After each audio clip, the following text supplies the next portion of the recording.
Now let's do some analysis and preparation of data inside a desktop GIS. Here I'm running ArcGIS Desktop from ESRI.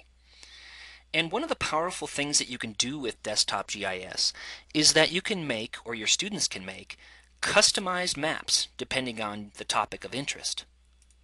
Here I'm interested in studying Amish population in the northeastern and north central United States. I've selected a few areas: central Ohio, southeast Pennsylvania, and north central Indiana. I've added some layers, for example, counties, states, highway routes, rivers, lakes, and other things. And I've custom symbolized each layer according to what I wanted. Let's take another example of a common theme that's often studied in geography, and that is landscape change. Communities grow for a variety of reasons. In this case, I've got a 1937 aerial photo for a community. Now I'm going to turn on the 1954 layer. You can see how urbanization has begun here. 1966, more infill. 1977. 1986, 1997, and 2007.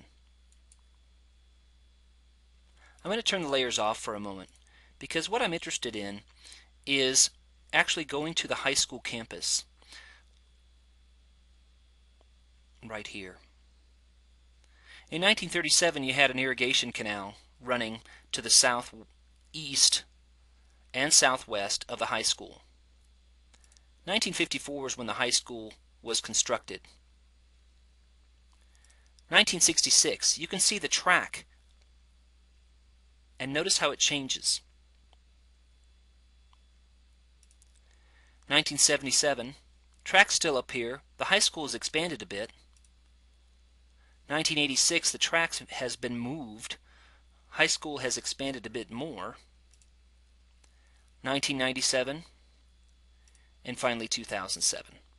This 2007 image is really interesting. It's a very high resolution aerial photo.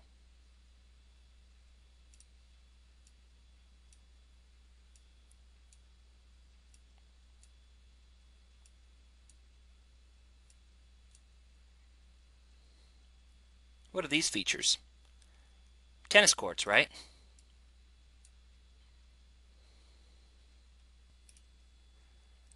So what I have here is a very powerful set of images inside my ArcGIS desktop that I can use for studying a whole host of things.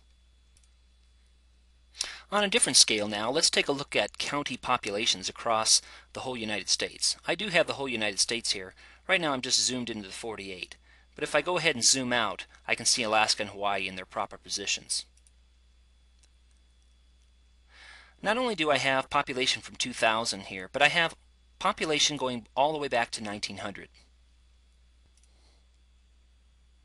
I've selected a few counties and pulled up a graph showing 1980, 1990, and 2000 population.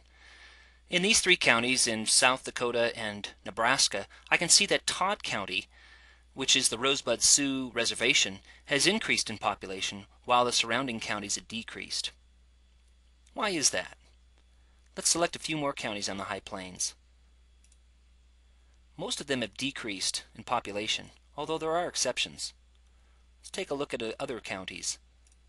In different places, we've got radical population growth. Let's take a look at Maricopa County, Arizona. Wow, 1.5 million in 1980 to over 3 million in 2000. That's double the population in 20 years. What I can also do with this data is change what I'm mapping. Instead of population from 2000, maybe we want to change that, maybe to median age. So I'll go over here to symbology, and I'll change what I'm mapping. Instead of population 2000, let's go ahead and map, well, we said median age, so let's go ahead and stick with that. Well, I got a range here from 20 to 58.6, so I've got a pretty big range. I'll say OK there, and now I've got a median age distribution. So let's take a look at one state. Wow, So even for Nevada, I can see a great variation across the state.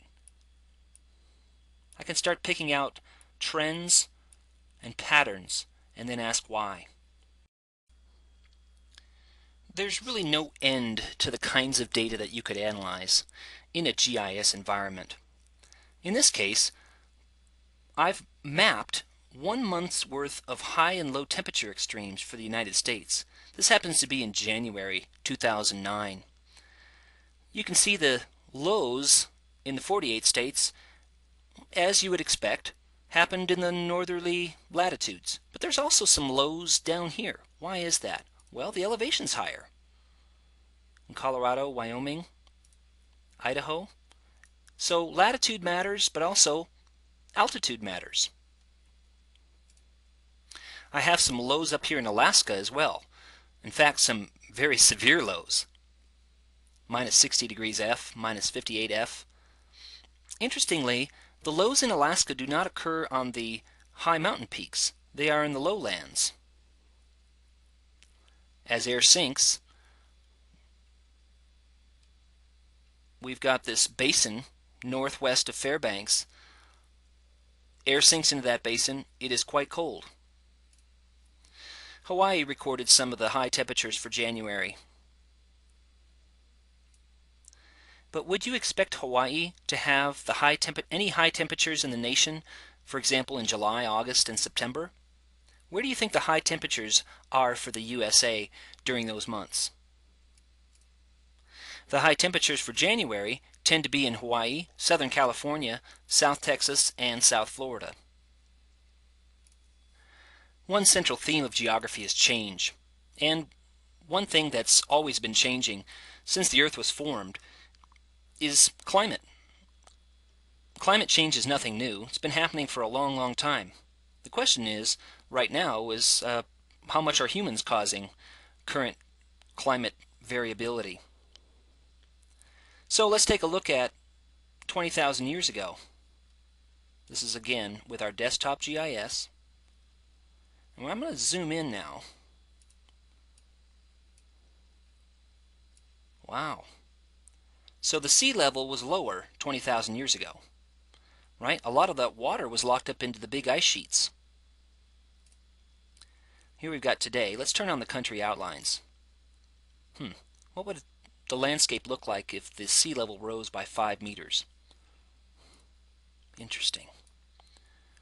South Florida, South Louisiana, heavily impacted. What about 50 meters? Wow. What about Antarctic total thaw?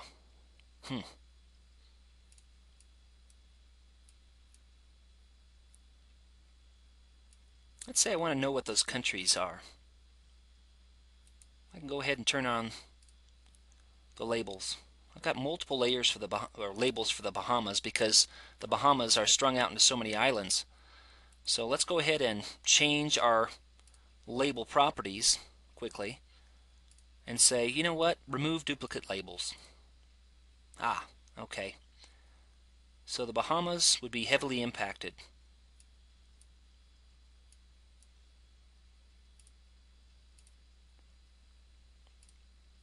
So you can get an idea that GIS in the desktop environment, the sky's the limit. You can go from local studies like we did with that one community looking at the high school and the campus there, all the way up to global studies like this.